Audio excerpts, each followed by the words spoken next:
ನಮಸ್ಕಾರ. ನಾನು Lingegowda SH KRS ಪಕ್ಷದ ರಾಜ್ಯ ಉಪಾಧ್ಯಕ್ಷ. ಇವತ್ತು ನಾವೀಗ ಸೂರತ್ನ ಹೊರವಲಯದಲ್ಲಿದ್ದೀವಿ. ಸೂರತ್ನಿಂದ ಅಹಮದಾಬಾದ್ ಕಡೆಗೆ ನಾವೆಲ್ಲ ಸೇರಿ ಪಾದಯಾತ್ರೆ ಮಾಡ್ತಾಯಿದ್ದೀವಿ. ನೀವು ನೋಡಿದ್ರೆ ಗೊತ್ತಾಗುತ್ತೆ ನನ್ನ ಟಿ ಶರ್ಟನ್ನು.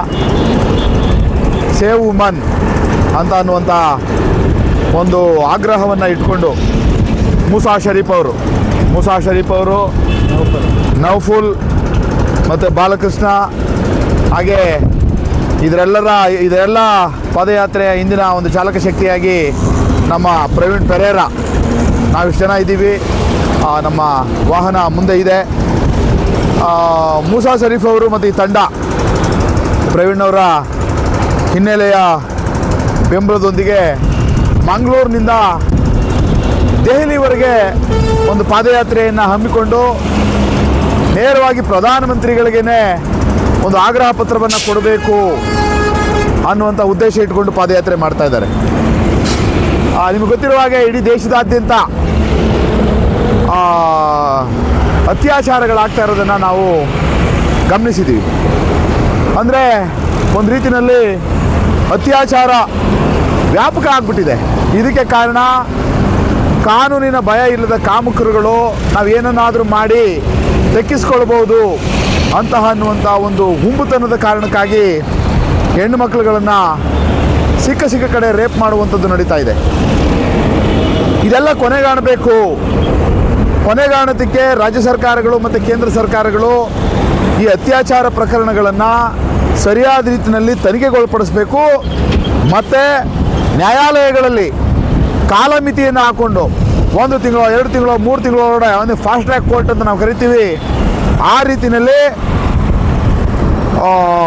ವಿಚಾರಣೆಯನ್ನು ಮುಗಿಸಿ ಅತ್ಯಾಚಾರಿಗಳಿಗೆ ಸೂಕ್ತ ಶಿಕ್ಷೆ, ಅತ್ಯಾಚಾರ ಮಾಡಿದ್ದಾರೆ ಎಂದಾದರೆ ಖಂಡಿತವಾಗಿಯೂ ಒಂದು ಗಲ್ಲು ಶಿಕ್ಷೆಯನ್ನು ವಿಧಿಸಬೇಕು.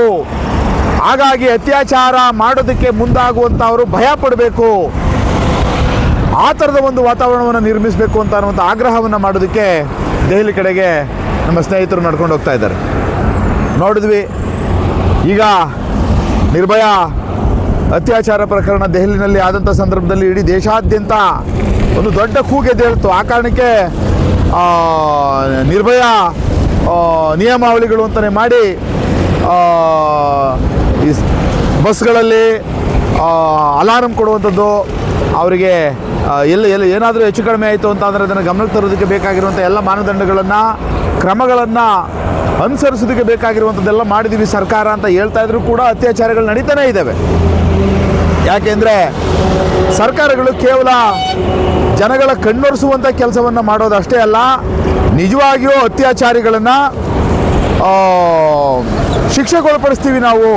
ಅದಕ್ಕೆ ಅವನು ಯಾವುದೇ ನೀವು ನೋಡಿರ್ಬೋದು, ಉನ್ನಾವ್ ಅಂತ ಅನ್ನುವಂಥ ಕಡೆಯಲ್ಲಿ ಉತ್ತರ ಪ್ರದೇಶದ ಉನ್ನಾವ್ನಲ್ಲಿ ಆದಂಥ ಅತ್ಯಾಚಾರಿಗಳು ಯಾವ ರೀತಿಯಲ್ಲಿ ಅತ್ಯಾಚಾರಕ್ಕೆ ಒಳಗಾದಂಥ ಹೆಣ್ಣು ಮಗಳನ್ನು ಮತ್ತು ಅವರ ಕುಟುಂಬವನ್ನು ಯಾವ ರೀತಿ ಅಕ್ಷರಶಃ ಬೇಟೆಯಾಡಿದ್ರು ಅಂತ ಅನ್ನುವಂಥದ್ದನ್ನು ನಾವು ನೋಡ್ಕೊಂಡಿದ್ದೀವಿ. ಎಲ್ಲ ಯಾಕೆ ಆಗ್ತಾ ಇದೆ ಅಂತಂದರೆ ಸರಿಯಾದ ರೀತಿಯಲ್ಲಿ ತನಿಖೆ ಮಾಡುವಂಥ ತನಿಖಾ ಸಂಸ್ಥೆಗಳು, ಅದು ಪೊಲೀಸರಿರ್ಬೋದು, ಬೇರೆ ಯಾವುದೇ ತನಿಖಾ ಸಂಸ್ಥೆಗಳು SITಗಳಿರ್ಬೋದು, ತನಿಖೆಯನ್ನು ಪಾರದರ್ಶಕವಾಗಿ ಮಾಡಬೇಕು ಅನ್ನುವಂಥ ಮನಸ್ಥಿತಿಯನ್ನು ಹೊಂದದೇ ಇರುವಂಥದ್ದು. ಹಾಗಾಗಿ ಇದೆಲ್ಲವನ್ನು ಕೊನೆಗಾಣಿಸಬೇಕು ಅನ್ನುವಂಥ ಕಾರಣಕ್ಕೆ ಒಂದು ಸಾತ್ವಿಕ ಮಾರ್ಗದಲ್ಲಿ, ಗಾಂಧಿ ಮಾರ್ಗದಲ್ಲಿ ನಾವು ಪಾದಯಾತ್ರೆಯನ್ನು ಮಾಡಿಕೊಂಡು ದೆಹಲಿಗೆ ಹೋಗಿ ಪ್ರಧಾನಮಂತ್ರಿಗಳಿಗೇ ಮನವಿ ಪತ್ರ ಕೊಡಬೇಕು ಅನ್ನುವಂಥ ಮೂಸಾ ಶರೀಫು, ನೌಫುಲ್ಲು, ಬಾಲಕೃಷ್ಣ, ನಮ್ಮ ಸ್ನೇಹಿತರಾದಂಥ ಪ್ರವೀಣ್ ಪೆರೇರಾ ಇವರೆಲ್ಲ ಏನು ಪ್ರಯತ್ನ ಮಾಡ್ತಾ ಇದ್ದಾರೆ, ಈ ಪ್ರಯತ್ನ ಶ್ಲಾಘನೀಯವಾದದ್ದು ಮತ್ತು ಒಂದು ರೀತಿಯಲ್ಲಿ ಚಾರಿತ್ರಿಕವಾದದ್ದು. ಸುಮಾರು ಎಷ್ಟು ಸಾವಿರ ಕಿಲೋಮೀಟರ್ ಆಗ್ತದೆ? 2400. ಮಂಗಳೂರಿನಿಂದ, ಕರ್ನಾಟಕ ರಾಜ್ಯದ ಮಂಗಳೂರಿನಿಂದ ದೆಹಲಿವರೆಗೆ ಸುಮಾರು 2400 ಕಿಲೋಮೀಟರ್ಗಳಿಗೂ ಹೆಚ್ಚಿನ ಪಾದಯಾತ್ರೆ ಇದು. ನಿಜಕ್ಕೂ ಇದೊಂದು ರೀತಿಯಲ್ಲಿ ಸಾಹಸ. ಸುಮಾರು 100 ದಿನಗಳಿಗೂ ಕಾಲ, 110 ದಿನಗಳ ಕಾಲ, 120 ದಿನಗಳ ಕಾಲ ನಡಿಬೇಕಾಗಿರುವಂಥ ಪಾದಯಾತ್ರೆ ನನ್ನ ಮನೆಯನ್ನು ಬಿಟ್ಟು ಈ ಒಂದು ಪ್ರತಿಕೂಲ ವಾತಾವರಣದಲ್ಲಿ ನಡ್ಕೊಂಡು ಹೋಗಬೇಕು ಅಂತ ಅನ್ನುವಂಥದ್ದು ಒಂದು ದೊಡ್ಡ ಸವಾಲಿನ ಕೆಲಸ ಮತ್ತು ತ್ಯಾಗದ ಕೆಲಸ. ಈ ಕೆಲಸಕ್ಕೆ ಮುಂದಾಗಿರುವಂಥ ಮಂಗಳೂರಿನ ಸ್ನೇಹಿತರು ಕೆ ಆರ್ ಎಸ್ ಪಕ್ಷದವರು ಇವರು ಕೂಡ ನಾವು ಪಾದಯಾತ್ರೆ ಮಾಡ್ತಾ ಇದ್ದೀವಿ, ಅಕ್ಟೋಬರ್ 17ನೇ ತಾರೀಕಿಂದ ಶುರು ಮಾಡ್ತಾ ಇದ್ದೀವಿ ಅಂತ ಹೇಳಿದಾಗ ಅಯ್ಯೋ ಇದು ದೊಡ್ಡ ಕೆಲಸ, ಕಷ್ಟದ ಕೆಲಸ, ಹಲವಾರು ಸವಾಲುಗಳನ್ನು ನೀವು ಎದುರಿಸಿ ನಿಲ್ಲಬೇಕಾದಂಥ ಸಂದರ್ಭ ಬರುತ್ತೆ ಅಂತ ಹೇಳಿದಾಗ ಇಲ್ಲ ನಾವು ಅದನ್ನು ಮಾಡ್ತೀವಿ ಅಂತ ಹೇಳಿ ತಮ್ಮ ಇತಿಮಿತಿನಲ್ಲಿ ಅವರು ಹೊರಟಂಥ ಸಂದರ್ಭದಲ್ಲಿ ಸಾಧ್ಯ ಆದರೆ ನಾವು ಮಧ್ಯದಲ್ಲಿ ಎಲ್ಲಾದರೂ 1 ದಿವಸ 2 ದಿವಸ ಬಂದು ನಿಮ್ಮ ಜೊತೆಯಲ್ಲಿ ಜಾಯ್ನ್ ಆಗಿ ನೀವು ಮಾಡ್ತಾ ಇರುವಂಥ ಈ ಪಾದಯಾತ್ರೆಗೆ ಒಂದು ಸಣ್ಣ ಬೆಂಬಲವನ್ನು ಸೂಚಿಸಬೇಕು ಅಂತ ಅನ್ನುವಂಥ ಆಸೆ ಇದೆ, ಬರ್ತೀವಿ ಅಂತ ಅನ್ನುವಂಥ ಮಾತಾಡಿದ ಕಾರಣಕ್ಕಾಗಿ ನಾವು ಈ ಪಾದಯಾತ್ರೆಯಲ್ಲಿ ಇವತ್ತು ನಾನು ಭಾಗವಹಿಸಿದ್ದೀನಿ. ಈ ಸಂದರ್ಭದಲ್ಲಿ ನಮ್ಮ ಮೂಸಾ ಶರೀಫು, ನಫುಲ್ಲು, ಬಾಲಕೃಷ್ಣ, ನಮ್ಮ ಪ್ರವೀಣ್ ಫೆರೇರ, ನಮ್ಮ ಪಕ್ಷದ ರಾಜ್ಯ ಸಂಘಟನಾ ಕಾರ್ಯದರ್ಶಿಗಳಾಗಿ ಕೆಲಸ ಮಾಡಿ ಈಗ ಬಿಡು ತೆಗೆದುಕೊಂಡಿದ್ದಾರೆ. ಪ್ರವೀಣ್ ಅವರು ಎಲ್ಲ ನಿಜವಾಗಿಯೂ ಒಂದು ರೀತಿಯಲ್ಲಿ ಇದನ್ನು ತಪಸ್ಸಿನ ರೀತಿಯಲ್ಲಿ ಮಾಡ್ತಾ ಇದ್ದಾರೆ. ಇದಕ್ಕೆ ಒಂದು ರೀತಿಯಲ್ಲಿ ದೊಡ್ಡ ಮನಸ್ಥಿತಿ ಬೇಕು. ದೀರ್ಘಕಾಲದ ಪಾದಯಾತ್ರೆ ಮಾಡುವಾಗ ಬೇರೆ ಬೇರೆ ರಾಜಕೀಯ ಪಕ್ಷಗಳು ಮಾಡುವಾಗ ಸಿಗುವಂಥ ಬೆಂಬಲಗಳೇನಿದೆ ಆ ರೀತಿಯ ಬೆಂಬಲ ಸಿಗೋದಿಲ್ಲ.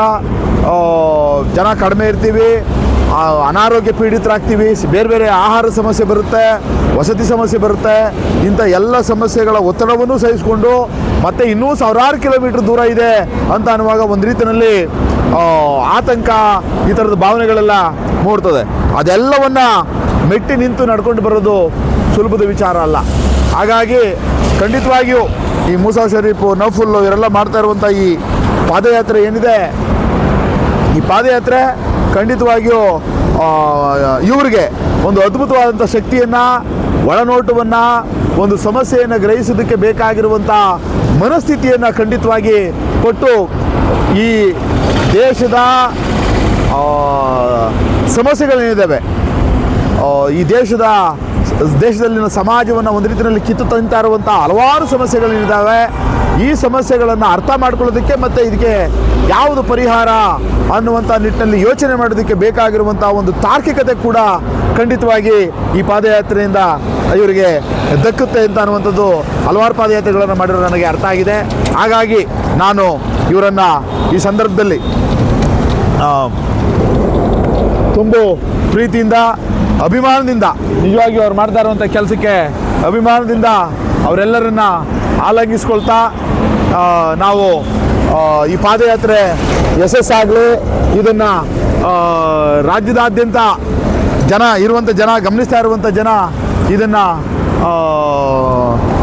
ಬೆಂಬಲಿಸಿ ಇದನ್ನು ಹೆಚ್ಚೆಚ್ಚು ಜನಗಳಿಗೆ ತಲುಪುವಂತೆ ಪ್ರಧಾನಮಂತ್ರಿಗಳಿಗೂ ಕೂಡ ಈ ಥರದ್ದೊಂದು ಸಾತ್ವಿಕವಾದಂಥ ರೀತಿಯಲ್ಲಿ ಇದು ಹೆಚ್ಚು ಜನಗಳನ್ನು ಸೇರಿಕೊಂಡು ನಾವು ದೊಂಬಿ ಎಬ್ಬಿಸ್ಕೊಂಡು ಮಾಡ್ತೀವಿ ಅಂತ ಅನ್ನೋದಕ್ಕಿಂತ ಹೆಚ್ಚಾಗಿ ಒಂದು ರೀತಿಯಲ್ಲಿ ಆತ್ಮನಿರೀಕ್ಷಣೆಯ ಮಾರ್ಗದಲ್ಲಿ ಮಾಡ್ತಾ ಇರುವಂಥ ಕೆಲಸ. ಹಾಗಾಗಿ ಇದನ್ನು ಪ್ರಧಾನಮಂತ್ರಿಗಳಿಗೆ ಇದನ್ನು ತಲುಪಿಸಿ ಪ್ರಧಾನಮಂತ್ರಿಗಳು ಇದನ್ನು ಒಂದು ಗೌರವದಿಂದ, ಸೌಜನ್ಯದಿಂದ ನೋಡಿ ಇದಕ್ಕೆ ಬೇಕಾಗಿರುವಂಥ ಕ್ರಮವನ್ನು ತೆಗೆದುಕೊಳ್ಳೋದಕ್ಕೆ ಪೂರಕವಾದಂಥ ಒಂದು ವಾತಾವರಣವನ್ನು ನಿರ್ಮಿಸಬೇಕು ಅಂತ ನಾನು ಈ ಸಂದರ್ಭದಲ್ಲಿ ಕೇಳ್ಕೊತೀನಿ. Thank you.